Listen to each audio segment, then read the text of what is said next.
and welcome to Voice Notes from the Lab podcast with me, Jack, and... me, Rosie. Nice, you got it. Yes. And me, the other Jack. Hi. Welcome to Episode 8.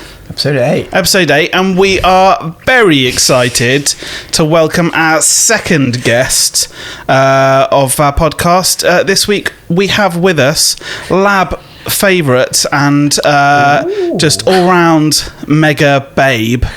Oh yeah. Alice Farrington. Hello, Alice. Hello. Hey, Alice. Hello. Nice to to the see you all. You sound totally convinced. I feel like I'm so shy right now. I'm the most unshy person, but am I going red? I feel like A little bit, but that's we're fine. not used to being in front of the cameras. We're meant to be photographers, not... I know. It's weird. Not legends. Not legends. Well, tough luck, Alice, because you are a legend. Today only. For today only. God, today. How are you, Alice? Good, yeah, all good. Been up to much? I'm so shy. It's fine. Should we? Shall I go to us first, and then we'll come to you? Okay, cool. So, how is everyone? You guys been good? Yeah, all right. Not bad. Not bad. Yeah. This is meant to be a conversation. Like you can elaborate a little bit more. I'm genuinely trying to think about what I've done. What have you been up to? I moved house. Fuck it. It's literally every episode someone has moved house. Someone's moved house and bought a new camera I'm or fully something. settled in my house now. That's nice to Yeah. know. Got friends coming over tonight and everything. Friends are coming over. Yeah. Did you get that invite for that? No. Weird. Did you? Weird. No. Strange. Weird. Friends. Interesting. Paid actors. Colleagues. For the Instagram, it's all for the gram. Nice. Cool. You have friends. Wow. One is an old housemate. No, you don't have to 2 to justify 3 it. other people I've worked with, okay? Name them No. and their Addresses, occupations. bank Date of birth, occupations, mother's maiden name. Do you have I a reference? reckon if you all put your heads together, you could probably guess the names. lineup. We don't need to, though. Let's not do this on the episode. Yeah. We'll do it afterwards. Yeah, for sure. We've got like 7-hour shift to kill after, so we'll do it. How was your move, Jack? It's good, thanks. You helped. I was there. I remember. Yeah. I do. You were there the whole time. Yeah. It was great. I ruined my back lifting things because Good. let me get. I ruined my back later that night. Happy moving in. Yeah. No, I'm not very good at lifting things, so I was just fully lifting with my back. Like a robot. Like a robot. Yeah. But it was good. You were a massive help. Thanks. I thought you were going to say you're a massive... No. You were amazingly helpful, which is lovely. Well, that's what friends are for. Oh, thanks. Wow. Colleagues. You heard it here. That's what colleagues That's are what for. colleagues and acquaintances are for. Yeah, it's one of your perks of working at the lab is I will help you move once. Yeah. You've used your allowance. Thank you and goodbye. I moved by myself. Well, Yeah, that's next time fine. you You've move- not used your Yeah, credit you've yet. got one in the Next bank. time you move, good. I'm all yours for the day with my estate There you go. car. Yes. That's good. Not like We're moving into your my estate. mansion. Is that what happens? Yeah. mansion. We get one move into your estate. I will die and you have access to my entire estate. Ooh, Jack So Hefner. it's 10 years you get the gold Casio. It's 15 years you get moved onto the compound? The move was good. Yeah, it was good, thanks. And you're settled now? No, we're still doing that thing, where you live in boxes for the next 6 weeks. That's kind of fun though. It's not. It's stressful. Okay.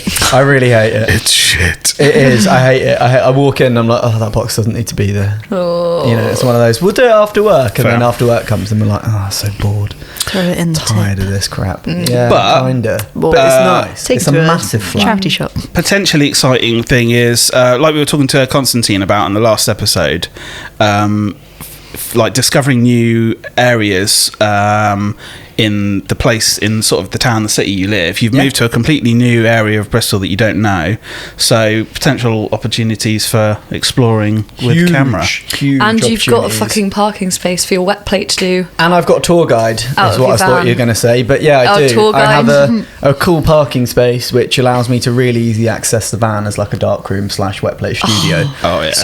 And Alice used to live in Fish Ponds. Fish Ponds, Yeah. native. And only lives around the corner in Easton. And it has the best let's tell everyone where we live. You know, I mean, you know, no one given a address. I think we'll be all right, but maybe 26, wasn't it? Fuck. And I'm there like, my van's parked outside. If you're doing enough digging, brilliant. Entire dark room inside if you want to. Yeah, help Really yourself. carefully. We've used it on a Rizzler shoot before, so go on. We'll have to beep that one out. Yeah. Bleep it out. We've used it on a beep boop shoot. Censored material. Number boop. Yeah, instead of cuts, can we just start doing that? The entire Just the episode whole beep, time, beep. yeah. It'll just be nothing but tone. Sound like Morse code after a while. Yeah, that's great. Decipher that, Me bitches. in Morse code. I don't know if that's right. Probably not. Yeah, we went to a festival, didn't we? We got some as did. the lab. We got some guest list tickets to Love Saves the Day festival. Thank you, Love Saves the Day. So thank you, Love Saves so team. much. We loved seeing the streets live. We And the food specifically there went to see the was streets delicious. and for the food. And It was Great good. food. And it's What Well, do it's streets good do when we cooking can- now? Alice, ladies and What kind gentlemen. of cuisine? Thank you. Street food. Very good. Oh. Very I'm good. well proud of that. No, beep that one out. Oh, brilliant. I think that was the last thing I took pictures of, to be honest. Was it? Yeah, Um, just took my point and shoot, and it was just very muddy, wasn't it? yeah. It was very I've muddy. still got muddy boots in the boot of my car. Yeah, Muddy boots in the boot. my photos were pretty muddy as well. Too. Are they? Nice. Yeah, underexposed the shit out of a Yeah, lot. didn't shoot very Yeah, well. never mind. Classic I think I Jack. took 2 photos this weekend. Did you? Yeah. What are they of? My little baby niece. Oh, she's so nice, cute. nice. Shout out to Yay. the niece. She's Yeah. cute. Are they in addition to those the nice like family, you know, the family portraits that you've No, done? these were just some point and shoots. They came up for a surprise visit. They went to the aquarium. I joined them after, and Nice. just a little cafe rolls, just holding Beautiful. a little ball of dough. Little ball of dough. The thighs. What were the like actual family portraits that you've done? Are they for something specific? Yes, What? they Tell were us a for the bit. Girls Camera Club. Ooh. Oh. Okay, that's cool. Nice Yeah. segue.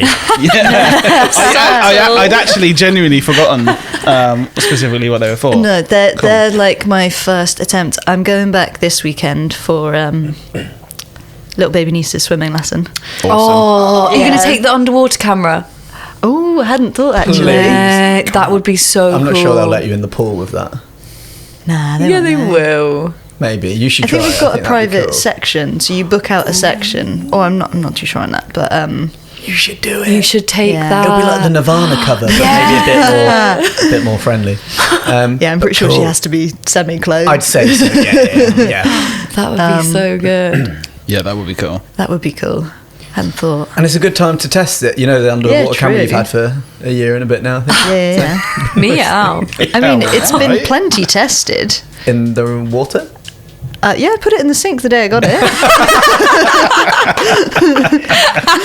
Brilliant. I just want to see it underwater. It's so cool. It's such a cool In camera. the sink is enough. Don't get greedy. Yeah, nice and shallow. What were we saying? Oh yeah, but I've done some staged family portraits, which I potentially might try and reshoot if there's time with the family this weekend, just because there's like another variation that I've thought of it, but it's for our project, our 6 months rolling project on transitions. Yeah.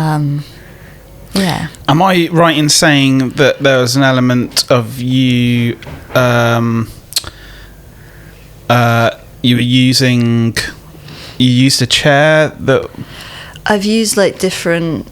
It's a staged portrait that's taken place outside in my dad's garden, cool. and there's just different elements in it that I've used in previous works. Nice. Linking it all together. Yeah, That's cool. yeah. Okay. It's in front of like the tree that my granddad got my mum for her 50th birthday. Nice. And it's in my mum's favourite chair, like that I've put my sister in, and the rug that I've rolled out is like an offcut of carpet that my granddad had in his house all his life, and like as we were packing up his house, I found it. Amazing. And kept it all these years. I had like my uni degree show. It was part of the installation for that. Nice. That's cool. Yeah. Sweet. I want to see Okay. the original photos that they're from as well. Have you got any like family archive pictures of them in? So that's what I originally started. I started looking at family snapshots throughout. Yeah, like because I don't know where. I know that loads of photos were taken, but I don't know where they are. But my dad has like these 3 shoe boxes, so I was slowly going through those, and because there aren't really that. There's a few photos of my mum, but I can't really like bring many to my mind. So I was going through like old family snapshots, and then have now done this one staged one. So cool. It'd be awesome to see those once they're, done and they've been used for the purpose that you're using them for. It'd be cool to it'd be cool for us to see, and maybe to share if you're up for sharing. Yeah, the one of the chair was like one of the first pieces that I've done in like way like 10 years ago, like back in college, 11 years ago, 10, 11. Christ. Wow. And then the granddad was like my uni work, and now getting back into doing some more thought out pieces rather than just like slinging a camera over your shoulder and snapping away at friends. Nice. That's good. I think I feel like you're better at kind of being more intentional with stuff like that. Like we've all talked about this before. We all have ideas and want to shoot project work and stuff. But yeah, I think it kind of comes in waves, doesn't it? You kind of go, you if you haven't got an idea, or you have got an idea but you haven't got the motivation to actually start something, you're kind of just like you said, slinging a camera over your shoulder and just going and shooting stuff, and it kind of not mattering, but it's less intentional. So it must be quite nice to actually shoot stuff with some intention and consideration, which is like a big thing as to why, because Alice, you were one of the founders of Girls Camera Club, and then I've been one of the recent additions, and it's like one of the main reasons that I wanted to join was to like gain focus and like just talk about it with people, because you so like when I joined, you were like setting like monthly thing, like topic words to focus on. So keen to talk. I want to talk about Girls Camera Club, but for people who are listening who perhaps don't know what that is, could you tell us a bit about what Girls Camera Club is? It's obviously something that you felt was there was a space for it. It was necessary. So could you, tell us a bit about what it is and why you started it. So me and Delphinium Ross, who's an incredible documentary photographer and friend to me. We went out for loads of beers once and started setting the world to rights, as we do, chatting each other's ears off.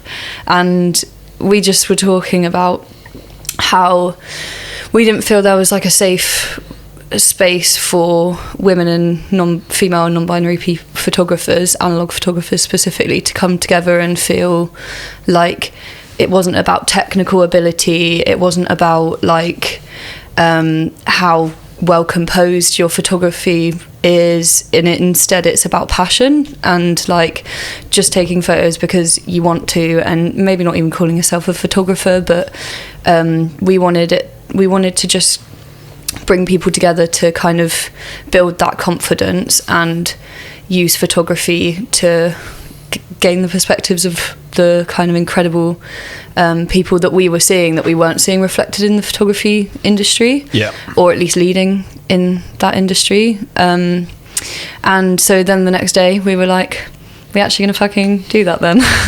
And we have set up monthly meetings, which began in 2019. I think 2019? Yeah, it's been... Awesome. No, not 2019. 2021? anyway, so Around, yeah. about 3 or 4 years ago. Cool. And we started having our sessions at St Paul's Learning Centre, and it was just like we met up, and it was about 7 of us, and we didn't really know each other, so we were getting to know each other, getting to know our practices, setting monthly themes, and just like chatting about photography, looking at photo books.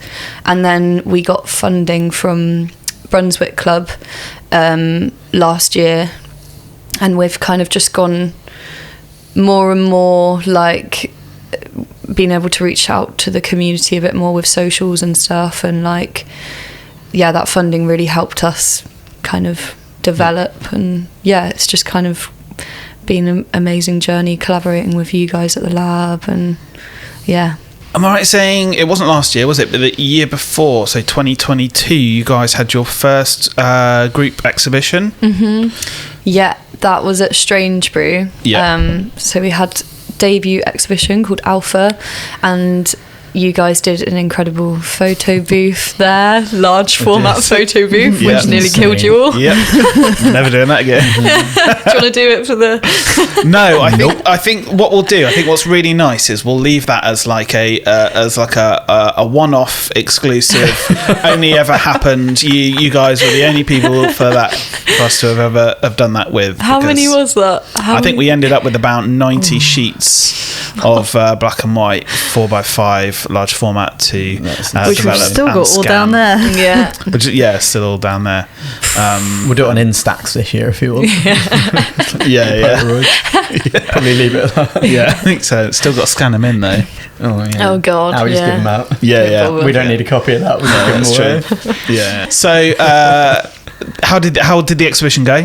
Was it something you guys were pleased with sort of the overall culmination of all of your work? It was excellent, and like everyone was kind of doing different things that played to their strengths in order to make it happen. Incredible work, but it was great. I feel like so much has happened since then, like that feels so long ago. So your upcoming exhibition at Kitform, tell us a bit about that, and where it's going to be and when. So because of the 6-month learning programme that we were funded by Brunswick Club for, we were able to basically like hone our practices, learn loads of bits in monthly workshops, and also we're having a facilitating workshop this weekend so that we can learn how to facilitate for the wider community, and all of that is like basically happening before this exhibition, which is showcasing everyone's work. And what does that mean, facilitate for the wider community? So ideally, like basically we want analog photography to be accessible to not just a select few, and we're all super passionate about it, but aware that it's an expensive fucking medium to be involved in. And but there is a magic about analog that I think slows you down. You guys have talked about it in the podcast before, but we've talked about it loads, and like there's something about it that is really magic. And we basically want that community feel that we've got in Camera Club now to be not just for the 12 of us, and we've started doing that by doing socials and stuff, but ideally we'd love to be teaching, young people or people that are interested in the arts but maybe don't instantly think of analog photography, or don't kind of know where to access opportunities. And it's all a bit up in the air what's next really, because we're just kind of, Camera Club is a side hustle for all of us. Sure. But ideally we just want people to be able to have access to analog photography, so whether that be like workshops, technical workshops that are not like passion workshops rather than technical workshops, or like learning skills to, I don't know, we'll watch the space, but that general feel I think is important for us going forward. But the exhibition is going to be a showcase of the work that we've done for the last 6 months, the kind of 12 members of Camera Club currently. I know we've talked a bit about it being like a kind of work in progress exhibition, not being too precious. That's cool. But it's going to be at Kitform Jamaica St Studios. We're going to have a big party on the 26th of July. Awesome. But it's, there's a soft opening on the 23rd of July. We'll put dates on the Instagram. I think it's up for about a week. We'll put all the details in the show notes as well, so everyone can see those, and hopefully come down and see all of your work. Yeah, Cool. Yeah, it'll be exciting. Cool. There's so many different, like, incredible photographers in the group. I feel like everyone's got such different interests within it. Yeah, big time. Yeah, and like different backgrounds and like journeys through it as well. Definitely. So, moving away from Girls Camera Club, and moving a little closer to you. A little closer to home. Could you tell us a bit about your own personal relationship with photography? Because I might be wrong in saying this, but maybe you don't necessarily describe yourself as a photographer, but more of an artist that uses photography as a tool. Yeah. Would that be, fair? I think that's about right. Yeah, I think photography, like a lot of my work, I think, is around like connection and intimacy and family and memory. And I think that photography, analog photography, like just hits the spot in terms of a medium, but other things do. I do use other things in like sound and video and like objects sometimes, but photography's always been that thing that's ticked along for me, and yeah, it just seems to do what I kind of want from a practice. Where's that interest in photography come from? I suppose it's always been like a bit of a photography's always been in my vision a little bit, but it was always kind of like a folklore. Like my granddad had a dark room before I knew him, and he'd had like this setup where he had a mechanical arm which agitated the trays, and by the time I knew him, he'd sold all of his film stuff and was doing like glossy digital prints, and we just had these kind of black and white prints that he'd done in a dark room left over. Or even like my mum, there were pictures from when she was at college in like a shoebox, which was kind of like funny staged portraits in a studio with her mate where she was topless and had painting on her and strange props and stuff, and it kind of like a surreal setup.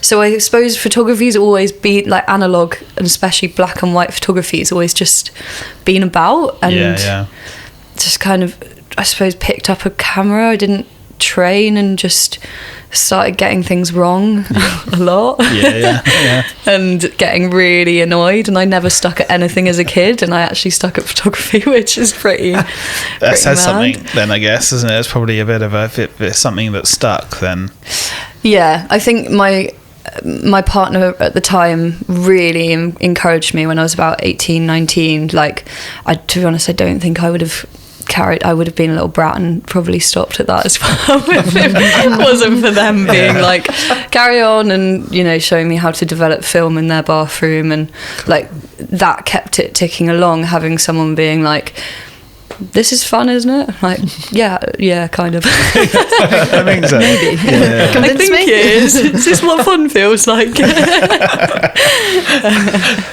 So we were chatting about in the last episode with Constantine, but we've spoken about it previously, just us three, that sort of within photography, both analog and digital, there's sort of kind of two camps almost. We were talking about it with Constantine about, you know, him being kind of more focused on the technical aspects of it, and you sort of touched upon it earlier, about being less focused on the technical aspects and kind of being just a little more free to create, I suppose.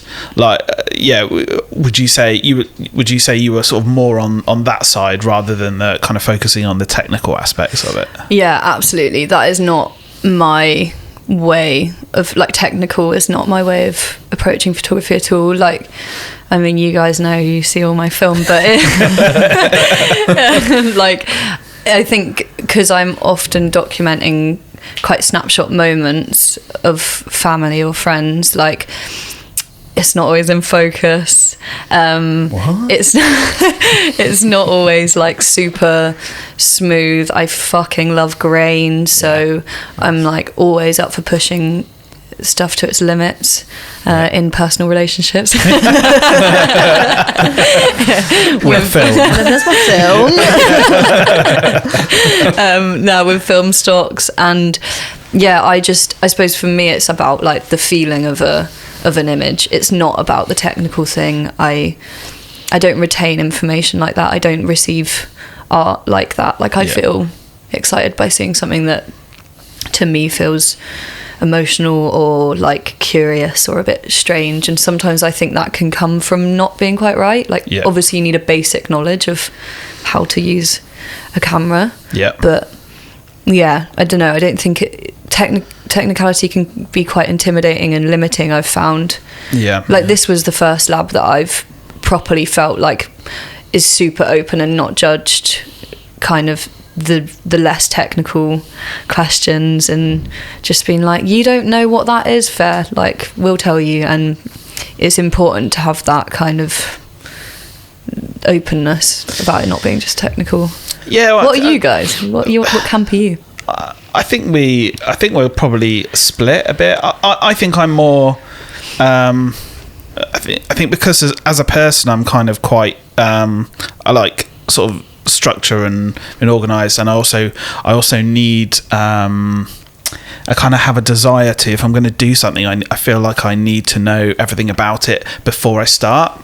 So I think I'm way more technical, but it is quite limiting in terms of being kind of free to create.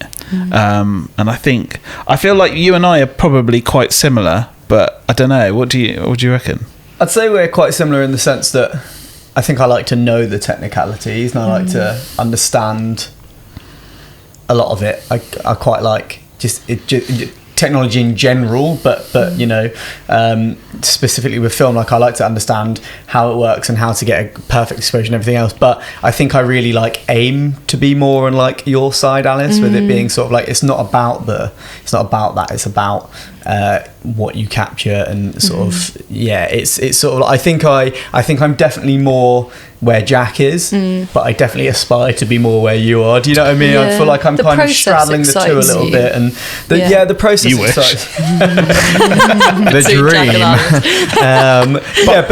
But I think you're much more experimental and willing to play with things. Yes, I think I like to. That's why I feel like I'm in between the two, because as much as I like to understand the technical side of things and sort of the technicalities of how film works and how to perfectly develop it, you'd hope, because that's what I kind of do then. But also, you know, I like playing around with things, and we've got the things like the Caffenol that we've spoke about that I've done before, and all these sorts of things that I like to play around with, and the weed and the weed and you know, for a while, for a long time, and even now, I'd developing Caffenol, someone go, it's pretty good, obviously it would look better in, you know, HC 110. I go, but I don't care about that. This is, you know, I'm taking coffee and I'm getting these really cool results.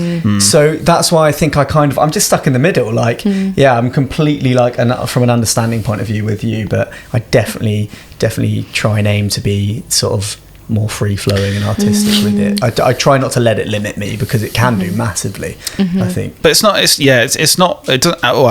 doesn't have to be binary, does it? Like, you can be in the middle, and you could be on a sliding scale, and you can flip between both, and that's probably really kind of like the ideal position to be in, I suppose. Like, what do you reckon where you sit on that? I'm probably 50-50 as well. Like, I've gained maybe to the shame of like me. I've studied for so long. Like I studied for 5 years straight, like just photography.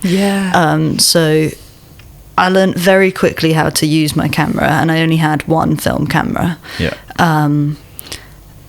But then also studying it for so long, you get to break down and explore. Like I'd started loads of projects off by doing like pinhole and being like, all right, if I start on this basic form, how do I do it like that? And I have been able to break it down quite a lot. That like I understand it a lot now. Like talking to people throughout this, like throughout this job, I think I've gained my most technical understanding. But when you're studying it, are you taught? Obviously, there's a technical aspect to it, but are you kind of almost taught to, like for example, with the pinhole that you mentioned, taught to kind of like for these things to be less inhibiting and actually to sort of free yourself from the technical side? So is that like I would quite say a big so. part of the education behind it? I'd say so, just to be like experimental and fun, and to like the repetitiveness in like trying, like attempting. Like a couple of weeks ago we did a cyanotype workshop, and it just, so much of it was like the prep of like doing these A5 sheets, and then just so the attempt was that like we could have as many goes of it as possible. Which I kind of feel within doing like pinhole, it's good to do. Like, and at the last photo club thing, I was talking to James about it, and I was like, obviously if you don't have the access to like doing it yourself, like do pinhole and like write loads of notes on like beer cans, and then the second you're in the dark room, obviously you can't, you know, reattempt, but try it in many different ways, and then you've got the notes that you can just transfer on the back of the piece of paper. I feel like I'm very off topic now. No. I'm just like, fuck it, do pinhole. Don't use the lab. We don't develop pinhole. But I think the message there though for me is it kind of doesn't really matter where you sit on that. It all informs, I feel. Like I really think it does. And it's about what you enjoy. Definitely. Like I definitely would love to know, well, I'd like to feel more confident in the technical so that you can push it more, because I think that is something that you three have like such a deep understanding that you can fuck about with all of the kind of like when you did the weed and all, like, you know, you can push it and you can try the different things, which I think is a merit. But yeah, it's also just how your brain works. If that interests you, I think you all are people that like love that kind of scientific element, and I'm maybe just not as scientific with my process, which is, I think from like from whichever angle you approach photography, whether you're a photographer or whether you're an artist that uses photography as a tool to sort of express their art, I think, and again goes back to what Constantine was saying in the last episode, you know, he approached things very technically to start with, and then kind of had to teach himself to let go and to be a bit more creative and try to be a bit more free with things and push himself out of his comfort zone. So I think if you approach things from a less technical standpoint and almost not caring about those aspects, you're, like you just said, you're going to get to a point whereby you probably feel like you need to understand a few more, like just a couple little extra bits of technical things in order for you to kind of progress. Otherwise, without understanding any of the technical things, that I suppose that can be quite limiting in itself. Well, I think in the last few years I've tried to gain that technical knowledge more by like working at the lab, and that kind of thing's been really useful to like just even when you get analog back, because you don't get that instant feedback, if you see something when you've got your negs back, and you can be like, that's that. Whereas if you don't have that kind of foundational knowledge of it, then you're like, why is it really grey and flat and non-contrasty? And it's like, okay, it's underexposed. But if you don't know that, like, those were things that I had to learn over the years. And it's like, it seems really simple technically, but because I just went straight into it and was like that's something that you have to learn, and you do learn through conversations. I learned so much through chatting with you guys and friends and people in Camera Club. Just like, it's like a nice, it just starts ticking, and you're like, oh, that's that, and then that's that, and if I play with that, then I can do that. So it's just a different way of learning. 100%. I think I'm almost quite envious, to be honest. I kind of wish I could be more creative and more free in that aspect, and because the technical side of things you can learn. Do you know what I mean? It's just knowledge. Whereas I think the sort of creative freedom is more how your mind works. And you know, I don't think you can learn to be creative. I think you can learn methods and processes and things that help you to form creative ideas and to bring different little specks of ideas together to kind of form something more solid. But I think it's probably, I don't think there's a better or a worse, but I can see how it's a bit more advantageous from an artistic approach to have the ideas and to then kind of build up the technical knowledge over a period of time, because also that's gonna display in your work as well, and that you're going to be able to kind of see sort of almost quite linearly like this journey, which is quite cool. And it's funny talking about it, because it's like, if you've not seen my work, then you're probably getting this idea of like a really kind of crazy, like experimental, the kind of like film souping type thing, but it's really not. Like, I'm not being that experimental. I'm just like approaching it from like a different way from the technical way. And I do think everyone is creative. I do think everyone is. I just think there's barriers that people have, whether it's because they've been told they're not good at art when they were like 8, or they just have some, like, they're not able to push through the kind of composure of existing in the world. Like I'm just a fucking weirdo. So and art really serves that. It's like, we're all a bit weird here, and I'm like, cool. But like, I think it's sometimes harder for people to let go, and you know, I think a lot of people see that as like a hobby as well, though, don't they? And I think in that sense, like, I think there's a lot of creative people out there that are good at what they do, but you know, that's not a job type thing. Like not so much now. I think very much more our age. You as well, kind. I'm joking. No, but you know, I think there's a lot of people that are incredible artists and photographers and creatives in any sort of manner, essentially. But it sort of always just came secondary. It was like that's what I do at weekends, just to calm down. Whereas actually, it's, if you're creative, push it. You know, I think unfortunately not everyone's been told that, but just run with it, and like you have, and I think like we all have, really. I think it's encouraged.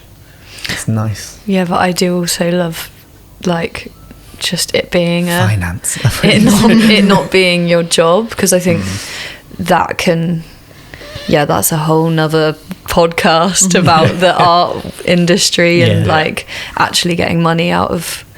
I'm very much at the beginning of that journey, but I don't know if I want it to be my full-time job, because the kind of projects I do are so like passion based, or like about people that I love a lot, that I'm like, can I commercialize that? Can I make that my living? And I think maybe community arts is more the direction, but then also, is there any money in that? Anyway, that's a whole nother thing, but it's interesting to like work out kind of what you're doing it for, and like none of it's right or wrong. It's all just like how you doing it, and it can change as well.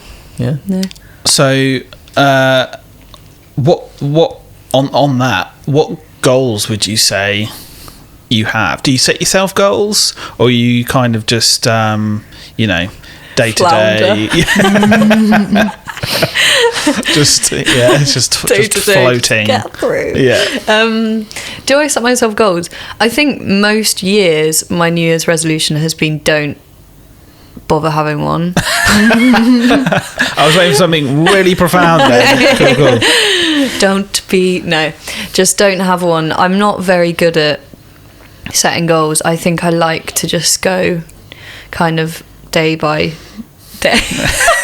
You're a free bird. No, I probably wouldn't remember the goals I'd set, which would be annoying. Well, unless you'd written them down in your notebook. I need to write them down in my or your notebook. A4 calendar. Drawn on crayon. No, that changes monthly. That's true. In crayon. Always carry some stuff forward there. So no goals, but you must have. Wait, no. Rewind. Okay, no goals feels like. No, I should think of some. Right, let's think of a goal. No, but what you're saying is it's not about not having goals. You don't apply pressure to it. You don't apply pressure to it because as you've kind of maybe explained, and I mean, as we know you within your art and everything that you do, it's not about putting pressure on it and going, I'm going to make a goal this year, because it's stressful. Yeah, it's not the stuff you do is and sort of what you portray is, like you said, is with people that you love, and it's sort of, I think a lot of the times some of the stuff that you produce sort of just comes to you naturally rather than being entirely planned out. And so when you start setting yourself goals, I think it puts massive pressure. So it's not a bad thing to say. It's not negative to say you don't have any goals. It's not that. It's just I feel like you're kind of saying you don't set yourself. You don't set yourself these things because actually it can often take away from what you are doing. I think I don't set goals with my photography stuff much. Maybe more so with Camera Club. We've got like visions for the future.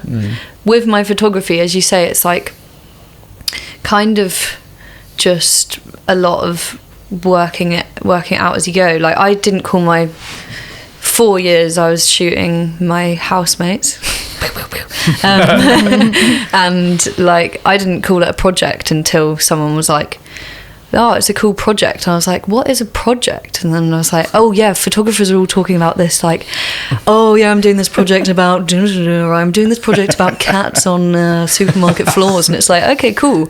That's maybe a project. Well. Yeah. That is the exact voice as well. Which is cool, but I was like, I didn't know that was what I was doing. I just thought I was taking pictures of people I loved. And it was only when started to kind of look at the images, because I'd not really looked at them for years, and kind of share one or two, because I'd always just shared it with with the people it was of, that I was like, oh yeah, these kind of work well together, and it's not just this could be actually quite a big part of my creative like practice. And it's like people giving feedback that were not involved in the family were like interested in it. And that was really weird to me, because I was like, it's so personal. Why are you interested in it? And then I was kind of thinking, well, that's the kind of photography that I'm interested in. But you don't think about it for yourself. So, like, it took kind of starting to share those images, which I have done very selectively, and hardly, like, there's still so much of it that is not shared. And I don't mean on Instagram. I don't share it on there, but like, yeah, just like showing people what you're up to. Like, you guys have probably seen the most amount of my work just by developing film than anyone has. Yeah. And maybe like the girls that I was photographing, but yeah. I think it's weird. Yeah, it's weird that you mentioned that. Like, because I think sometimes I feel like we're actually in quite a privileged position at the lab, in that we get to see so much of people's work that may quite likely never see the light of day, but we get to see a lot of it uncurated, like unedited, just raw work, and that's it's quite a.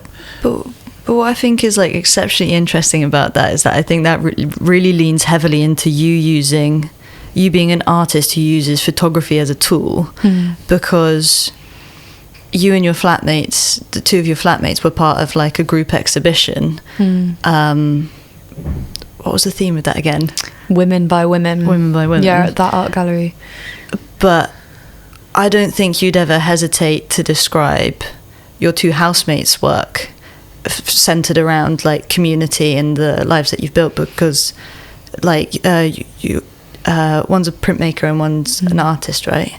So they were both using two different mediums, but you're all doing the same topic. Like all the narratives for those pieces were your house and your community and the different stories that you've done and different I think it's the point that you're using like photography as a tool, that you're not you're like trying to tell a story, and that can be done in loads of different mediums, and like it's not like the main thing, like the photos aren't the main thing, they're just like lots of pieces that you've captured rather than being a full, like almost like the photos are your sketchbook almost instead of I don't know. Yeah, it's true, like they're an element, and I think that's something that, because we then got evicted from our house, so we were there for 4 years, and now we've all kind of scattered around Bristol, and this is like such a weird point for me with that project to like reflect on, because like nothing quite does the fullness of it justice, and like the photos on their own aren't quite right, or like just kind of showing one or two isn't quite right, so then it kind of needs to be like the full collection, or like, but then still there's something missing. So it's interesting you say about it being like a part or a sketchbook for it, because like there's so many things you're trying to tell when you're telling like a story or a life. If you're talking about like a collection of people or a community, like it's not all, it's like quite a big thing to be able to say it in one image or a few images. But yeah, I think I need some breathing space from those images just to kind of work out how they work and how they sit together. Although if anyone does do photo books, please hit me up, because they're waiting for you. Are you interested in putting your photography work, or even like a mixed media, into something that's published? Yeah, it's so weird. Like these are all really new things to me, because it's kind of only been a year or 2 years of me sharing the images, so it's weird to imagine doing anything with them. And had a really interesting chat with someone about how like Emily Dickinson's poems were never read in her lifetime, and it's like, did they even exist if they weren't read by anyone? And this idea of like, does something hold value if it's not looked at, and like who do we want to see it, and do we need people to see it? And I feel like for maybe 3 years those images were serving a purpose by just kind of showing the girls what I saw and showing how much I adored them through photos. And it wasn't for anyone else, it was for them. And then kind of time passes and they start to become what people call a project, and you're like, oh well, maybe it's not, maybe it can be for another purpose as well. But it's a weird transition to kind of be like, maybe it's not just for the purpose that it's always been about. And I think I'm just going to have to tread carefully with those kind of decisions, because I have put the odd image in exhibitions, and I've always felt a bit like it's fine, but it's not doing them justice. It's not the photos, the women that like have become family to me. So it's like I suppose maybe published, but it would have to be like telling a story that feels quite kind of right, and that's maybe doing it justice. Made collaboratively with them, rather than it being just my perspective, or bringing in their artworks, because we had two musicians and a printmaker, a nurse and activist, like over the years. So those different people can bring so many different things. So it's like maybe it's more of a collaboration. I don't know. I suppose like concern, I guess, is that you don't want to turn this thing, like you said, that was essentially for you, it was almost like your contribution to the relationship. It was almost like a love letter to them, and unintentionally almost. That was just a way of you expressing how you felt about your friends and your housemates. You don't want to get to a point necessarily where it becomes like bastardized almost into this thing that's actually not necessarily that it's something you're trying to monetize or whatever, but that anything else is more important than what it was sort of originally, not even originally intended to be, but that what its original existence was about, I suppose. Yeah. But I think it is possible, like there's so many incredible artists and photographers that are doing it, like obviously Nan Goldin, Sally Mann, incredible like love letter writers in their photography, and like more contemporary artists like Carmen Winant, they do amazing stuff with archive stuff. Like there are people that are handling material gently and with like a really clear vision, so it is possible, but I just don't think I have all the answers yet. But there is also a confidence thing with stuff, isn't there, where you're like it's sometimes hard to decipher whether you're like stalling because of those reasons or stalling because of like confidence reasons or what. It's hard to know which. I don't think it's one or the other, but like it's just sometimes hard to know what your limits are, really. Yeah. Cool. Nice. I think probably time-wise, I'm going to wrap things up. Because, I mean, I could continue chatting probably for the next few hours about stuff. But, we should do a part 2 at some point. Yeah. Dig deeper. Delve deep. Yeah. With Jack's Lab. I'm scared. Yeah, I'm scared. That was more crime drama. So. Yeah, she's got the high vis on. We don't know what's going to happen. Cancel part 2. This is more crime watch than a crime drama. It was Brian. It was Brian, not me. You mentioned it earlier, but just to mention it towards the end so people are reminded, not a plug, but the Girls Camera Club exhibition is coming up soon. Remind us of the dates and where and when people can go and see it. Yeah, so it's going to be the 23rd of July is our soft opening, and then we're going to have a big party on the 26th of July. It's at Kitform Jamaica St Studios. Also help them with funding. They're fucking amazing. Cool. In Bristol. And they're trying to buy the venue at the moment so that we can have a arts venue in Bristol that are amazing. So Bro. Come along. We would love to see you there. And it's going to be a group exhibition. Yeah. Sweet. Well, thanks so much. Thanks for having me. Coming on the podcast. What a dream. It was, about time. I mean, we're only 8 episodes in, but we talked about it a little while ago, didn't we? Yeah. So thanks. And you saw me shy at the beginning. I know. I was like, my God, I Unbelievable. don't think I've ever seen Alice blush apart from that one time that old man came in. And, cut that.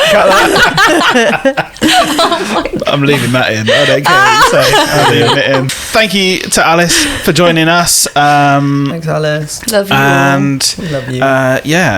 thanks for joining us and listening to the episode. Thanks also to Simon. Oh, shout out to Simon. Love to Simon. Finally. Who has joined us for the last several episodes, using his vast knowledge and expertise and skills to make this look awesome and film us. And so thanks, Simon. Cheers, Si. We love you, Simon. Thanks also, I haven't said so before, but thanks also to Focusrite for gifting us a lot of our audio equipment, which means that we sound this good in your ears. What was that? Was it Here he goes. There's a northern comedian. I can't remember his name now. He was in Phoenix Nights. And he did like a Chorley FM coming in your ears. Do you not remember that? No. Was it Russ Abbott? No. PK. It was Coming PK. in your ears. Yeah. I'll probably cut that. Yeah. Anyway, Jack's Lab that coming flopped. in your ears. Delicious. should we say goodbye? Yeah, I think so. Bye. Thanks for joining us, everyone. See you on the next episode. Which Bye. we won't tell you about. Bye. Bye. Bye. Bye.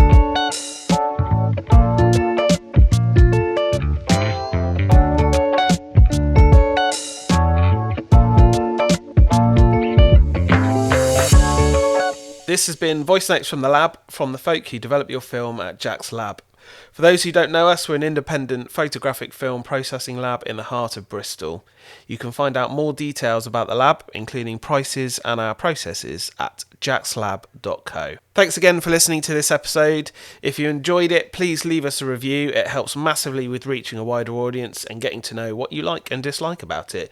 You can subscribe to the series via Apple Podcasts, Spotify, Google Podcasts, or pretty much wherever you get your podcasts from. And don't forget to tell your friends.